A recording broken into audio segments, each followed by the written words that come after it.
one of the rarest models that Aston Martin produce. Price? Somewhere around £1 million. Wow!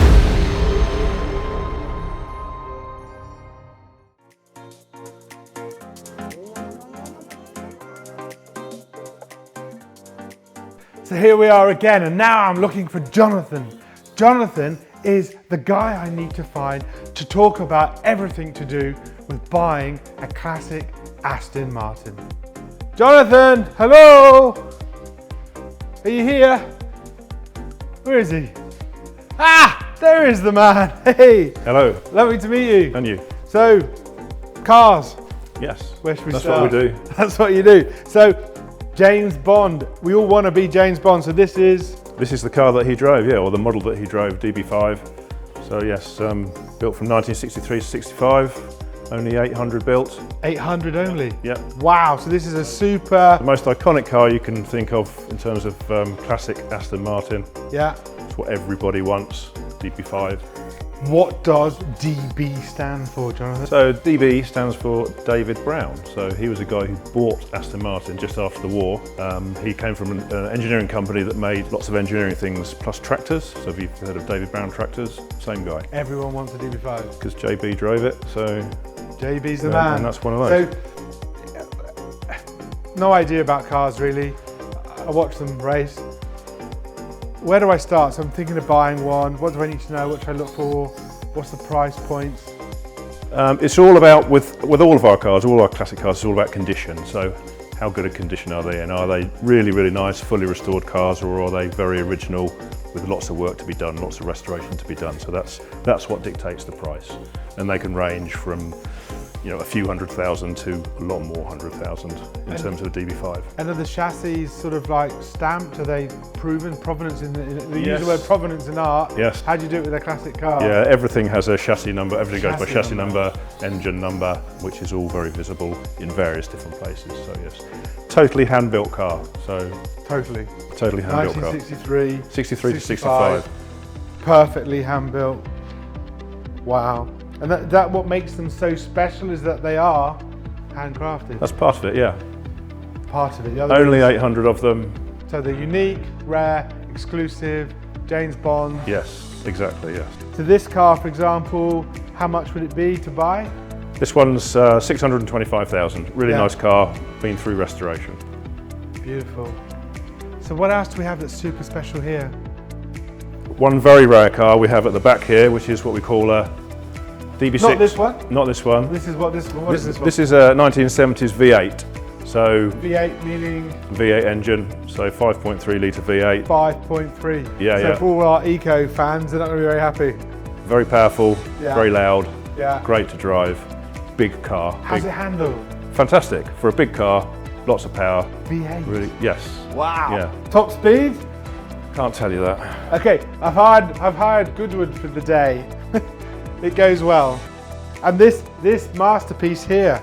So this is one of the rarest models that Aston Martin produced. So when they finished making DB5 and started making DB6s, they had 37 convertible chassis left over for DB5s, but they built them as DB6s. So the chassis is DB5, but everything else is DB6. So it's a DB5 chassis, but it's a DB6. Yes. And how many are made? 37. Wow. So extremely rare. Price, roughly? Roughly. 66 DB. Somewhere around £1 million. Wow, that's very special, huh? So, but Aston Martin at the time, you know, didn't want to waste anything, didn't want to throw 37 chassis away to start making DB6 Vantages, as they then called them. So they built them on the DB5 chassis. And is it a more powerful engine, same engine, or? Same engine as you would find in the DB6, which is basically the same engine as the DB5. Slight revisions to interior and various other things, engine, brakes, suspension, etc. And again, what am I looking for in terms of top tips of buying one of these? Availability, because there's only 37 of them. They only come on the market very, very rarely. So if you want one of these, yeah, you've got to search hard for one. So what are my top tips then for like looking to buy a car, a classic car? So obviously those that have been refurb, restored. restored, yeah. Depending on how old it was to start with, restoration. Most of the 1950s, 60s cars were never built to last this long. So most of them have been restored at some point in the past. And I know it's a really silly question. Are you using modern parts, or how do you restore? Are you finding old parts? Yeah, a bit of both. A lot of old parts, a lot of old new parts. Some parts have to be remade, particularly the bodies, because the bodies are all handmade. They were never pressed or anything, so there's never any stock of body parts. It all has to be handmade. So, and that's kind of super exclusive. Yeah. Handmade. And expensive. And expensive. Beautiful. What next? So more modern cars. Aston Martin, well, they went from the 1970s, 80s and 90s in the sort of V8 era onto going towards producing a Vanquish, which we haven't got an example of, for the early 2000s. But in the meantime, they built the DB7, which is this car over here, as a sort of a stopgap measure, if you like, before they opened the new factory up in Gaydon in Warwickshire, and they started producing the more modern era cars. So this is from when? This is a 2009 car. Oh wow! So they started making these in 2005. Yeah. This is a nice looking car. I mean, yeah, it doesn't look lovely car. That dissimilar to the shape of the new ones that I've seen recently. No, they age very, very well. Wow. So they started making the DB9, which is a bigger car, 4-seater car, up in Gaydon. I mean, that's a beautiful looking car. I mean, I was a guest of Aston Martins in Abu Dhabi, and they took me around on the track on a car that looked just like this. I don't know what it was, but probably one of these, Vantage, yes. But only 35k. Yeah. Wow. I mean, to have that looks like a modern car. Yeah. Well, it is a modern car, but it's 2009 in terms of it's not 24. It's not nearly new, no. Yeah, but but it doesn't look old, does it? No. No, nice cars. Started off as a 4.3 V8, and went on to 4.7 V8, manual or. But for just under £35,000. Yeah, good entry-level car for Aston Martin. If you want to get yourself into Aston Martin, modern cars. I mean, that to me is a beautiful looking car that looks like a £200,000 sports car that they're selling today. It's crazy. Okay, so this is the hard top. Is that the right terminology? Coupe. Coupe, right? To Roadster. Coupe to Roadster. So not a convertible. Yeah, no, it's a soft top, yeah. Soft top. Yeah. And same year, same brand. Yeah, basically the same car. Same car. Just convertible version of it. Oh, wow, man, this looks beautiful again. 2007, this one. And price as a guide? 32. I mean, you're getting a lot of car that looks pretty modern. In my humble opinion, that I know nothing about cars. Wow, honestly, I mean, to me it seems that way. It's for sale, buy it. Yeah, I know. That's incredible. So what are the key things? I mean, what is it like for spare parts, servicing, maintenance? How what does it cost to maintain these things? It's not vastly different to your standard, normal car really. So we do servicing here, so between probably about £700 and £1,200, depending whether it's a large or a small service. Annual service or every 6,000 miles. So not really any different to any other modern car really. But both of these look pretty modern. And the shape, to me, certainly the back end, doesn't look that too dissimilar of some of the modern Astons we're seeing at the moment. Yeah, they've retained the same styling throughout the years, so with and this variations. One here, so this is a DB7. So this is a car they built from sort of mid-late 90s to early 2000s, so to sort of go in between. Older than this. Yes. So older than that. Yeah. Okay. So that looks older. Yeah. In shape. It's a car that when Aston Martin were owned by Ford Motor Company. It's got a big engine though. Yeah. Well, it's got a big bonnet, so I'm guessing it's a big engine. Yeah, they do two engines. They do a six-cylinder or a V12. So. And this is a. This is a six-cylinder car. Nice cars. What's your favourite? In here? Yeah. Probably the V8. I just love V8s. I love the big, powerful sound like a V8. The sound, the look is incredible.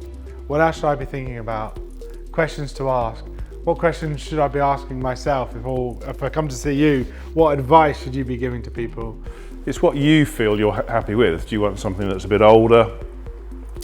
Something that's a bit more basic? Something that's a bit more classic, you know? And they're an investment as well. So yeah, definitely. If we look at 10-year appreciation on a DB5, let's say what could have been the price on the DB5 10 years ago, and what are we looking like today potentially as a range? Aston, because it's such an iconic brand and because they made so few cars, you know, compared to all the other makes, they're always going to be a good investment in terms of there's going to be a demand for them, and the supply is always finite, so the price is always going to go up. But they've probably gone up in the last 10 years, on average, maybe 50 to 60%, something like that. But it can be a bit cyclic. Obviously, I mean, at the moment we've got higher interest rates, so yeah. Affordability, people feel a little bit of a pinch, so if they've got a bit of spare cash, they're tending to keep it, not go out and buy things. But obviously we can finance these things. If you need to finance a purchase, get in contact, comments below, Jonathan's details below. If you like any of these cars, we can certainly help. But for me, they're just beautiful. And the colours as well, the colours look so different. They don't seem to make colours of a car like that today. No, well, some of these colours are the original colours of the cars, so not the original paint, but this, for instance, oyster shell, a little bit unusual, but that's the original colour that this car was when it left the factory. Yeah. And the same as the DB5, that's Sierra Blue. Again, that was the original colour the car was when it left the factory. Blue. But that's a nice colour. Sierra Blue was quite popular. Oyster shell was quite popular in the 60s, not so much now. Because they were handmade, you could have them whatever colour you like, even if it wasn't a colour that Aston Martin offered. You wanted it painted in a colour that Ferrari offered or Rolls-Royce offered or whatever. They would do it, they would paint it for you in that colour. I mean, these are special cars, beautiful. I mean, I'm amazed by that price, I have to say. I mean, that to me, you know, that's probably going to hold its value now, surely. Yeah. At that level. Yeah, the earlier Gaydon cars, the earlier modern era cars have pretty much leveled out in terms of their pricing. So really, you buy this, you're not going to lose money. If you go out and spend this sort of price on a modern car, you're just going to give half of it away in 5 years in depreciation. Yeah. Buying something like this, it's pretty much going to maintain its value, and yeah, you won't lose a lot of money on it, as long as you look after it. If I lived in this country, because I don't, unfortunately, I live on a little island. If I did, for me, this value for money to drive such a beautiful sounding car. I don't know what the economics are like on the petrol, but it looks beautiful.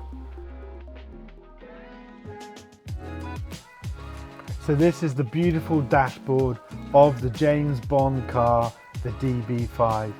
And if you're interested in buying one of these beautiful Aston Martins, in the comments below, you'll find Jonathan's details, email, telephone number. He looks forward to talking to you. And if you need a little bit of finance, so do we. Thank you, and as always, please remember to like and subscribe.